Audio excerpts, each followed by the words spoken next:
Welcome back to your next stop. In this episode, I speak with Britney Crosson. She is the founder of a social media and podcast agency called Fun Love Media. She also is the host of a podcast called The Social Sunshine. I found Britney on IG because she popped into my feed dancing on a treadmill. Then the next thing, she was dancing on a Peloton bike. She has this infectious love and wonder about her that I actually found myself sucked into her page 20 minutes later. I was like, oh my God, what am I doing? That very rarely happens to me.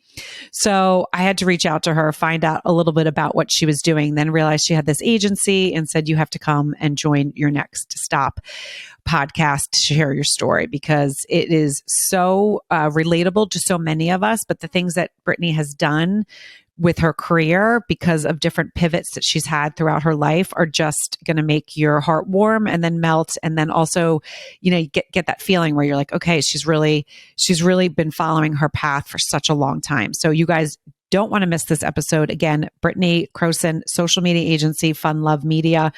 You can find them all over social. If you want to see Britney dancing, you can find her on her IG. She's also on TikTok, Facebook, LinkedIn, all of those places, but IG is her main spot. And that is Britney and then Crosson. You can also find her on her website, BritneyCrosson.com, funlovemedia.com. Again, that's also, you can find that on IG and all the socials. And the Social Sunshine Marketing Podcast, you guys can find that on all your podcast players. And I know you're going to enjoy this episode as much as I did. Welcome back to your next stop. I say it every single time, but I'm so excited to bring you stories of people that have followed a passion. And Britney Crosson, we met on Instagram, and you are the founder of a social media and podcast agency, Fun Love Media. But the reason why I found you is because you do some really fun dancing. So welcome. Thank you so much for having me, Julia. Yes, the dancing is, I always say that being able to dance on a treadmill is a very odd talent, but I just embrace it. Like, what are you going to do? Oh, you're really good. I mean, it popped up into my inbox. I mean, my feed somehow. And I usually don't scroll. I'll scroll a little bit, but I'm not someone that gets sucked in all the time. And I remember I was literally 5 panels down, watching every one of your dances. And I was like, this lady is fun. And then I saw what you were doing. And I just want to let everyone know where they can find you. So they can find you on IG to see the fun dancing at Britney Crosson, and that's Crosson. They can find that on Instagram. You also are .com and on LinkedIn. And then they can find Fun Love Media also on Instagram, Facebook, LinkedIn, everywhere. So, yeah, and I can't wait to dive into the story because I think there was a couple things that I watched a little bit that I saw your journey where it started going, and I was like, ooh. And that's when I reached out to you. I was like, I think I need to have you on the podcast so you can share your inspiration with others that, maybe don't have that kind of the balls to go out and do it. Also the confidence and all of those different things that come with different stages of our life. So if you can kind of just tell my listeners where you grew up and a little bit of your background, we'll start there and then we'll get into the rest of the episode. All right. Well, thank you so much. Thank you for your kind words. I really do appreciate it. I have a lot of fun. So just to know that you had fun with me makes my day. All right. So here we go. Way back in the beginning. No, I grew up in a pretty small town in Texas, actually the same town my husband grew up in, although we didn't meet until I was 20. That's a whole other story for another time. But we grew up in a small town in Texas called Lake Jackson, south of Houston. I always was a performer. I think my mom put me in tap dance classes when I was 3. And then I did the whole shebang, the whole small town Texas thing that you do, right? So when you like to perform and you're in a situation like that and you don't have access to the big time stuff or huge theaters or whatever, you just do what you can. So I was always doing something like dance recitals. I even did a couple beauty pageants. Okay. I'm just, not that I knew what the hell I was doing, but you were in Texas. Yeah. But I participated because they have a talent portion and you get to do your dance on stage in front of an audience. I loved that feeling of that you get, and anybody listening could relate. a live audience in front of you is so special. You can see someone smile. You can see someone cry, whatever the scenario. It's really special. So I grew up doing all that kind of stuff, anything I could get my hands on. I mean, I'm very tall. So when you're tall, it's like, you want to like play basketball or be a model. Like those are your options in life, right? Although we all know they're not, but, and, a child of the 90s. And, so my mom would drive me into the city, into Houston to go to this modeling school. And I learned how to walk a runway. I'm telling you, anything I could do to get on any sort of a stage, sign me up, and, which now, makes sense. If someone goes and watches watches my content, it's in me. But yeah, so I come from Texas. I still live in Texas. I actually live in the city of Houston now, and with my husband and our 2 kiddos, and doing all this fun social media stuff. Yeah, no. And I love that. And I love, because it's funny. I grew up on the East Coast, right outside of Philadelphia in New Jersey. And so I grew up in a very sporty town. So I played sports, but it's always funny to hear the different parts of America where we had relatives that lived in Texas. And I remember they would come and they would dance and they would say, "Don't you guys dance?" And I was like, "No, first of all, I don't have a talent in dancing, but no, that's not what you do in the town that I kind of grew up in." The girls were the athletes, where the boys, always tried to kind of do what we were doing, because the girls in our town were like, we were just alpha, like we are out there getting dirty and really getting into there. So I love how you painted that, because it is, even doing athletics, you're on, a semi stage, right? You're performing, you're doing things that inspire yourself or others.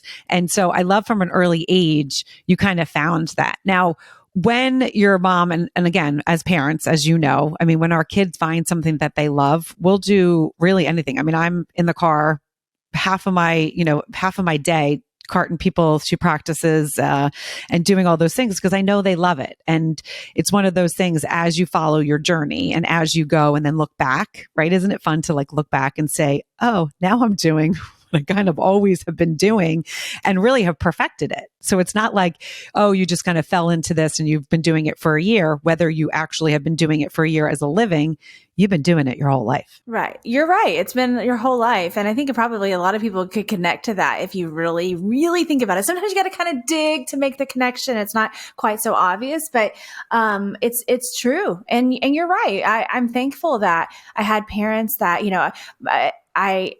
my parents had their own set of struggles, and our family all fell apart, and that actually impacted my journey as a performer and as a person, of course. And our household was not a great place to be at a certain point in time. But I will say that even so, especially in the years before, shit hit the fan, essentially, they were supportive. They really were. I mean, like you said, like my mom was driving me into the city, like an hour each way at least, to take me to a hour and a half long class, or taking me wherever to talent shows and this and that.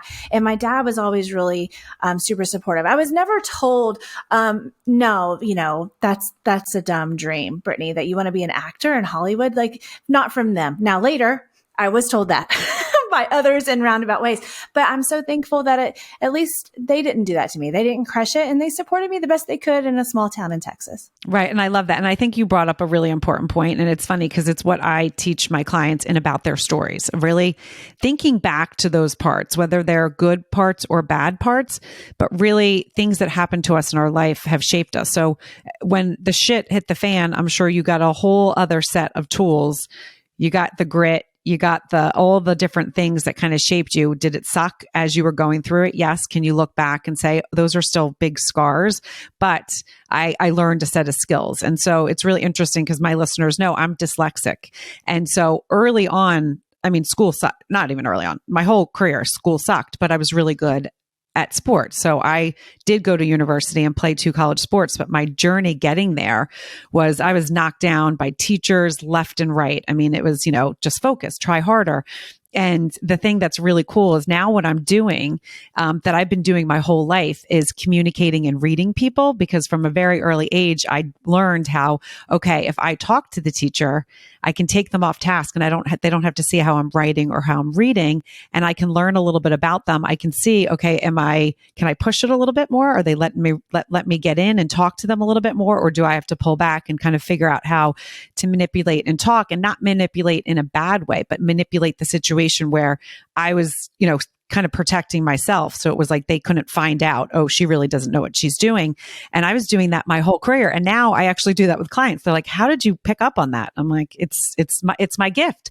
But because of my weaknesses that I went through, it became my strength. And so that's what I always kind of say to people, whether you had a good childhood, a bad childhood, it's really sometimes it's really important, especially when we're on journeys, but when you're on a journey, really kind of figuring out those next things, to think back and really kind of dive in and think about those feelings. And sometimes you get memory feelings, but sometimes you get feelings, and those feelings are the ones that you kind of have to be like, okay, I need to be in a safe space because this could be hard, but let's see where that goes. So thank you for sharing that. So when the shit hit the fan, where did your life go, and kind of what age were you, and where were you going from there? I was a young teen. I mean, my parents' relationship started to fall apart. I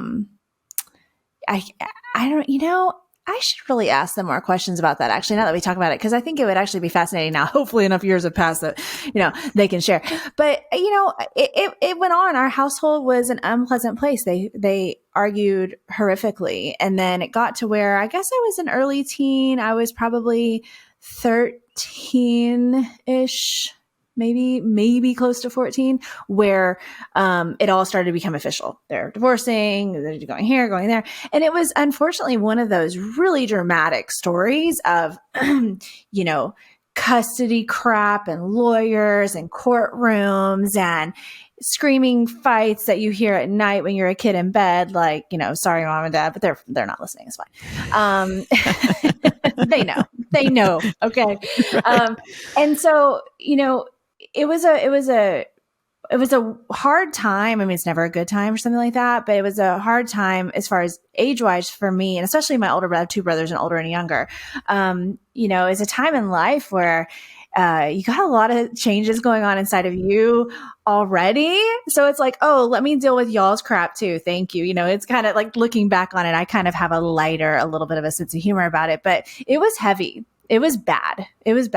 And I realize now, and now I'm 42. Okay. So it's been a while. And now I can look back and I can go, that's probably why I liked school. Not because I like being a student, because once I got older and into college, I actually quit college. I'm a college dropout. And I am not, I don't, necessarily aggressively prioritize academics with my kids. I'm laid back about it, right? But I realized something, that I enjoy being at school because I don't want to be at home. And actually, I ended up doing really well in school, and I was naturally good at it. I got great grades. I was a cheerleader. I was in activities. I was having fun with my friends. And so it's kind of this weird, twisted way of looking at it. But the truth is that it actually made me thrive in that other environment, because the environment at home sucked.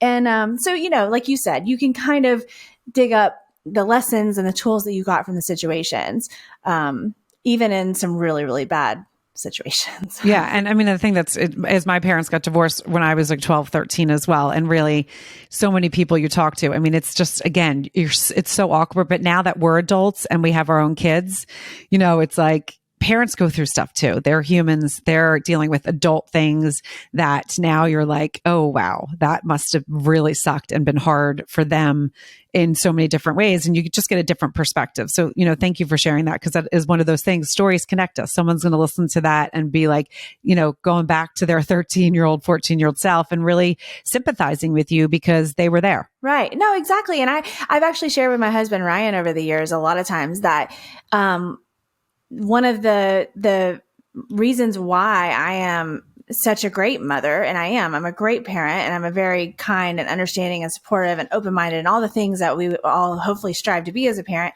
I am those things, and I embody those things, and I'm proud of that.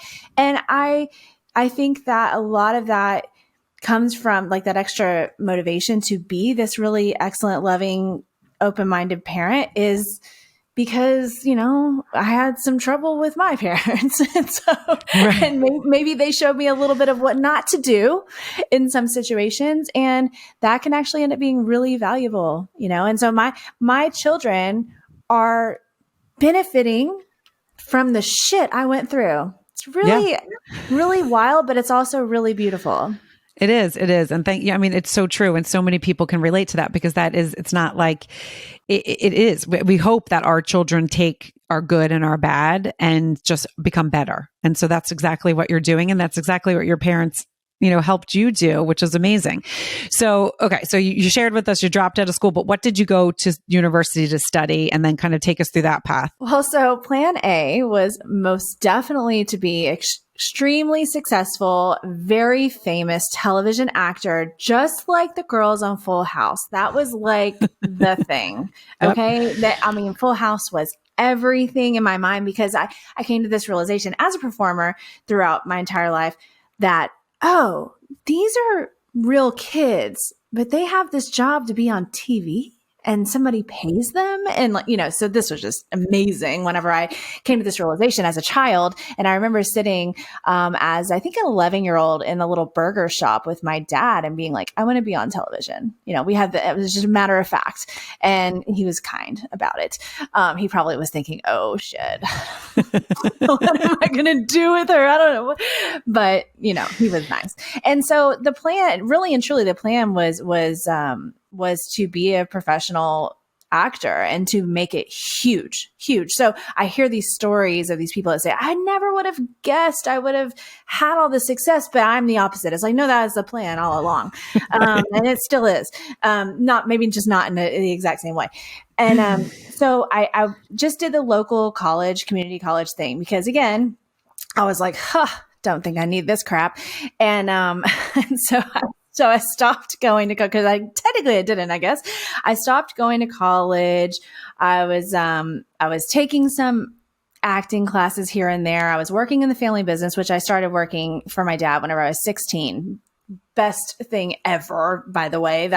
I learned everything I need to know about business from that experience.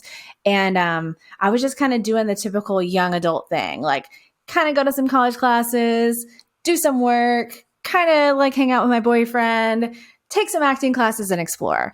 And I finally just said, screw this. I really hate going to this college and sitting in these classes, and I got to figure out this acting thing. But I maintained my work at the family business the whole time. In fact, I maintained that for over 20 years. I tried all the local things that you do as anybody out there that's a performer, you understand, like in your local area, you do what you can. And I did a lot of stuff. I did a lot of work. I did some film work, television stuff. I did a ton of theater. Houston's a great theater city. And I spent a huge chunk of my 20s as well, essentially almost all of my 20s doing that and pursuing that without making that big move, to Hollywood or to New York. Right. Now, and this is what always fascinates me, because when I have entrepreneurs on, which most of my guests are entrepreneurs, I always want to know, there's a whole innate thing. Is it you're born with it? Is it something that you fall into because you saw a neighbor and you're like, oh my gosh, I love that? Is it, again, just the way you were born because you're wired, because it is like a long history of a family that is creative people that go into business themselves? So what was the family business that you as you said, you worked with your dad at 16? So it's still in business to this day, and we're in the spring of 2023 right now. So Signal Electronics in Freeport, Texas. It's a very small business, and it's something that the industry that I have no interest in at all. It's marine electronics, and you guys, that means you are putting electronics on boats of all different kinds and sizes. He had technicians. They go out and they work on the boats. They do all the hard work and the sweat and this Texas humidity. Industrial kind of stuff, that kind of thing. But I was in the office and I learned, I still remember in my first couple of years there, I was a teenager learning things like how to do a bank deposit. Now, everybody, this was like late 90s. Okay. Right. So it's a little different than it is now, but still I didn't know those things. And my parents had gone through all that they'd gone through. So I never really, I think some certain lessons in life may have been skipped because of all of the family drama, which is understandable. So I started to learn those things about how to do stuff like that, how to make a bank deposit. What does accounts receivable mean? How do you make an invoice and bill somebody? Just all these cool. And at the time, I just was soaking it in and making a little bit of money and getting to work with my dad, who I love so much. And now, wow, I mean, I was just having a conversation this morning with my director of design, and I was telling her how valuable it is to have had all those experiences, that administrative stuff, just kind of the mundane business stuff. And I learned all of that throughout the years. And over the years, it evolved, right? Like he would give me different responsibilities and I would be able to get a little more creative. Like whenever Facebook came out, I was like, I love this social media thing. Let me figure it out. I got it. Nobody else touch it. I'm going to figure this out for the business. So it was just a variety of tasks, and I learned so much. And I know that's why I have my own business today. I know for sure. Yeah. Right. I mean, and the thing that's so cool, and this is what I want people to really listen to this, is that you were in an opportunity because it was a family business, but it was really kind of it was where you're meant to, right, your path was meant to be going, right? So the fact that you were learning all those things, which I think, by the way, in any school, university, high school, everywhere, those kind of things are important and they should be being taught instead of them still reading books that we read in, the 70s and 80s and 90s. I mean, I'm like, wait, you read that? That's what I read. Like, what, Right.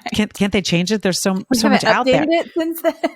I'm like, okay, this boggles my mind. And so they're teaching exactly that same way, which was a really terrible way for me to learn because that's not the way I learned. So it then pisses me off in so many different directions. And that's a whole nother story.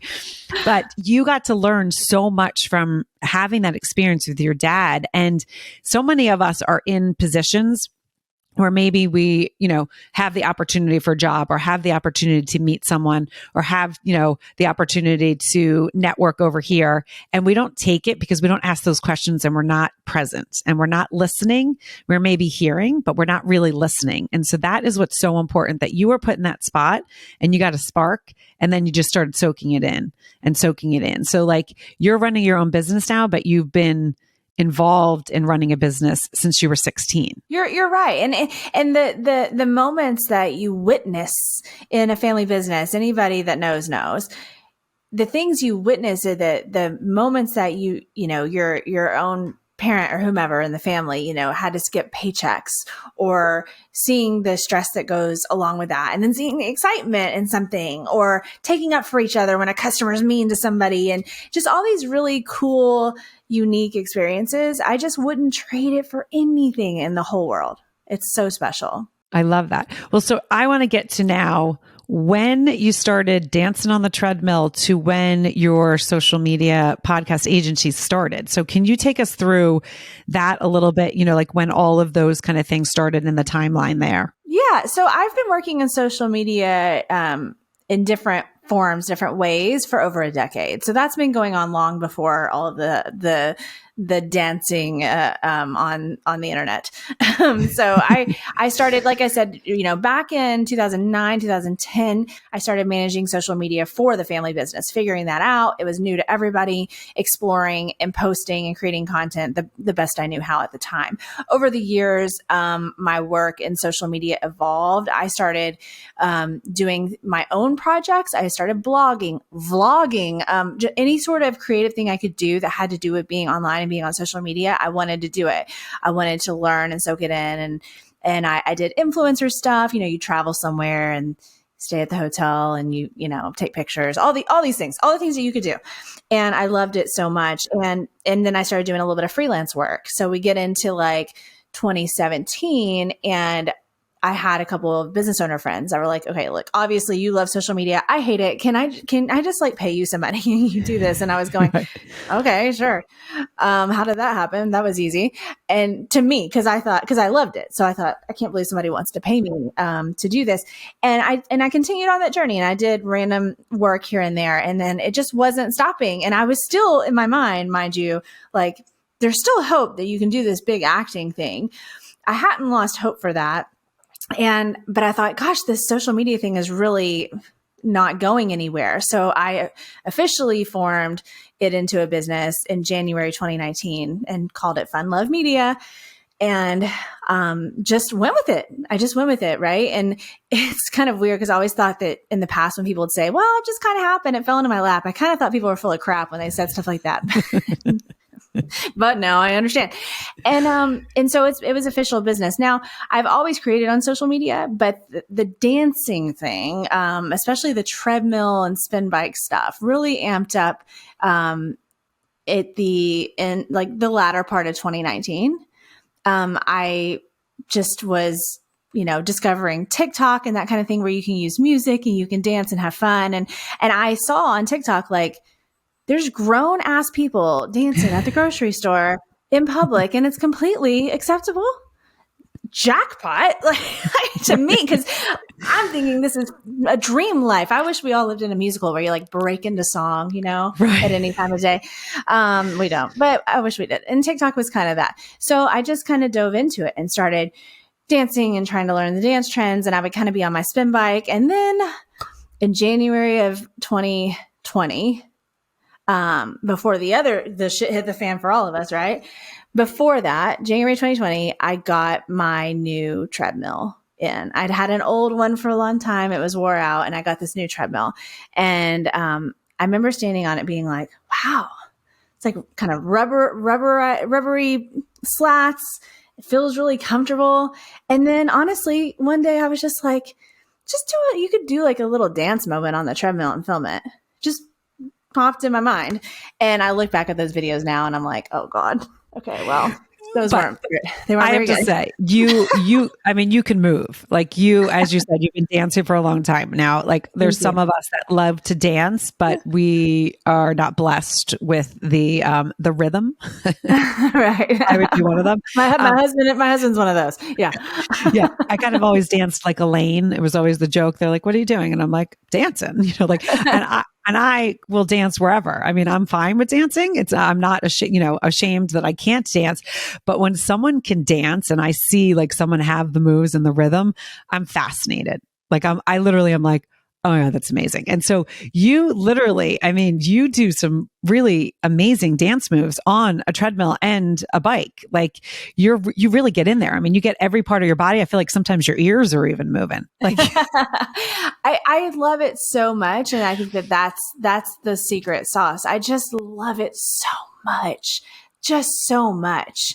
And even on the times I've gone through, which a lot of social media creators and businesses go through this, right? Where there's a downtime in social media where your stuff isn't getting very many views and it's not really doing all that great. And I recognize that that's not as fun as getting a lot of views, but I just still have fun. And that's actually a kind of side note social media tip that I get asked, how do you stay consistent? How do I keep going? Well, if you figure out some sort of a way to have fun in your content, something that you enjoy, doesn't really matter what it is necessarily, you're way less likely to quit. So I love it so much. And I dance on the ground too, but I think it's like, this novelty of like, she danced on a treadmill and I just don't have any other story except for it just popped in my mind one day. And it's happened. People are like, do you fall all the time? Well, knock on wood. I've only fallen on my butt once and it was a soft landing. So you were good. We were good. No. And so now I have another question. And I also want like business owners and content creators to really listen to this. So you had your media agency before, right? And then you kind of decided, okay, I'm going to do this. Has dancing on the treadmill and the bike, has that led to clients? Like, do people find you through that way? And then you kind of are like, oh, hey, and I also have this and I love what I'm doing on both sides. And and you can tell you love what you do. I mean, that is the thing. There's not even a question in anyone's mind that looks at it and is like, oh, she's like, oh, what am I going to post today? No, you're like, oh, I'm excited. I just heard this song and oh my gosh. You're right. I am excited. I'm glad you can tell. But the answer is yes. It sounds so crazy, but we still have, I'm thinking of at least two clients right now. Yeah. That that's how they found me. Like I've had multiple clients find me through the videos dancing, and a lot of time they're in the Peloton community because that's what, you know, I'm a Pelotoner, and so that's why I guess they pay attention. You know, they'll notice like if it has a little emblem or something on the bike or whatever, and then I mean, they've actually told me this before, that people that I've worked with for years, and say, well, I just started watching your videos and I just really liked you. And then I just clicked on your thing and read a little bit about you. And I realized you did social media. And I was like, oh, great. I need help with social media. I should hire her because I like her. And I was like, this is perfect because it helps reiterate what I already knew, but I was starting to live out the lessons that I was already trying to teach people about social media, that whenever you show up on social media in a way that's genuine, authentic, feels good, you're trying to have your fun and enjoy the content creation process. When you do that and you keep doing that, people are going to be drawn to you, whomever is meant to be drawn to you in whatever reason. And even if you're not on there being businessy and talking all business all the time, when people are drawn to you, they're drawn to you and they're going to want to know more about you. And then it will likely lead to people working with you. And it's the power of a personal brand is what that is, really. And it's really been amazing to experience it myself instead of just, you know, talking the talk. I'm actually walking the walk. And I mean, it blows my mind too, because I'm like, wait a minute. You saw when I did that and you still want to work with me? We are meant to be. Right. But the thing is, and that's what I want people to take away with this, which is so important, is that, you know, I talk about, my clients know and my listeners know, like, about stories, that stories connect us. You hear someone's story, you feel a little bit more connected. A lot of times that's going to help with the, you know, especially if you have a product or, you know, a business that you're selling, it's going to help shorten the sales cycle because someone's getting to know you a little bit more.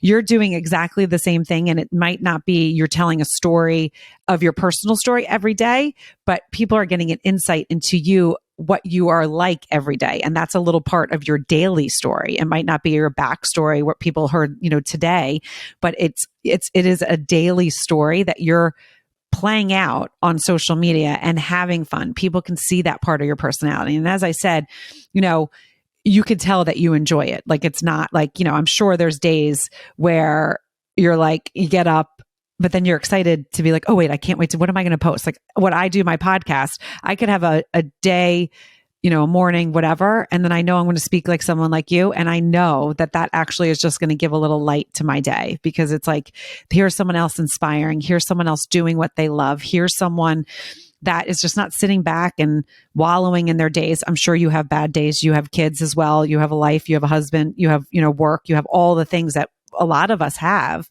but showing up and knowing that you can inspire someone is, to me, one of the best feelings. It is. You're right. It is the best feeling. And it's pretty incredible to think about the connection. And this, speaking of stories, I agree with you. Stories are everything, and people remember a story. They don't remember the other details. They remember the story. And you can work that into your social media in small ways, the way that you might see me do, or however you want to work it. People love a story. But what I find so interesting about my story when it comes to this perspective and like as a performer is that while I had always planned to perform for millions of people on television in this more traditional sense, I ended up performing for millions of people still, just in a different way. And it's quite amazing to sit back and have that realization and go, but you know, technically you have accomplished those dreams that you had since you were a tiny girl. And I feel so proud to be able to do that for her. I always say that like 11-year-old me is who I'm trying to make proud. Not my parents, not my kids, not my husband. It's the younger version of me that had all the hopes and all the dreams. And like, you know, it makes me emotional. But I think it's important to think back on that and be like, you know, make that younger version of you proud. And I know I am, in a weird, unexpected way. And it's cool to think that you really can still accomplish that stuff that you dreamt of when you were younger, if you're just willing to be open-minded enough to know that the path just a could be a little different, but you can still reach a similar destination. Yep. And be curious, right? I mean, if you didn't kind of dive into that social media stuff and you were like, nope, I have my I have my blinders on. This is my goal. I'm not looking left. I'm not looking right. I'm not like feeling the feels. I'm not seeing what's over here. I'm not seeing what's over there. I'm not asking questions. Then you wouldn't achieve what you are, but you opened those blinders. You're curious. I mean, curious people are my favorite, because when you're curious, there's nothing that you cannot do. I always say, if you can create it in your mind, you can make it happen. You just have to stay curious and continue to ask those questions and continue to open yourself up. It doesn't matter if you look like a fool. It doesn't matter what your neighbors think. It doesn't matter if you get no a million times. I mean, one of the reasons why I will dive into anything is because as a kid, I failed so many times, right? I failed so many times in school that if I fail, I don't even think about it. Like someone will be like, "Oh my God, that just happened to you. Are you okay?" And I'm like, "Yeah, what are you talking about?" Fine. Totally fine. Yeah. And those are the kind of things though that make us who we are. And when people can connect with those parts, the hurt parts, the wonderful parts, all the different parts of our personal stories, is when then we can create the life that we're meant to have. So I love what you're doing. I really do. Can you, share again? I know it's going to be said a million times in this podcast, because I always enter the podcast with telling people where they can find you, but just a little bit about, and anything that you want to share, anything you have coming up, please share with the audience. Yeah, for sure. Well, I mean, come join the party that I'm hosting, the eternal definite party, on social media. My Instagram is my hub. And I'm also on TikTok and Facebook and LinkedIn and all the things. But, I just, I just want to encourage everybody, like I do in all of my content, and for clients, students, podcast listeners, everybody, is that if you have a desire in you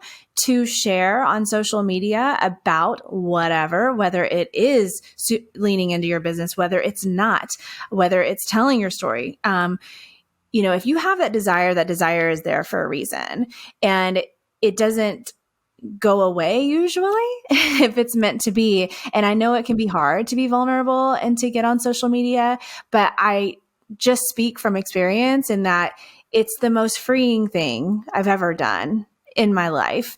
And just acting the way that I would act if nobody was around and nobody could see what I was doing, just the way I am on my own, is what I try to bring to my content. So it just gives people a look at the real you. And I just want to encourage people, because I think that we need as much goodness on social media as possible.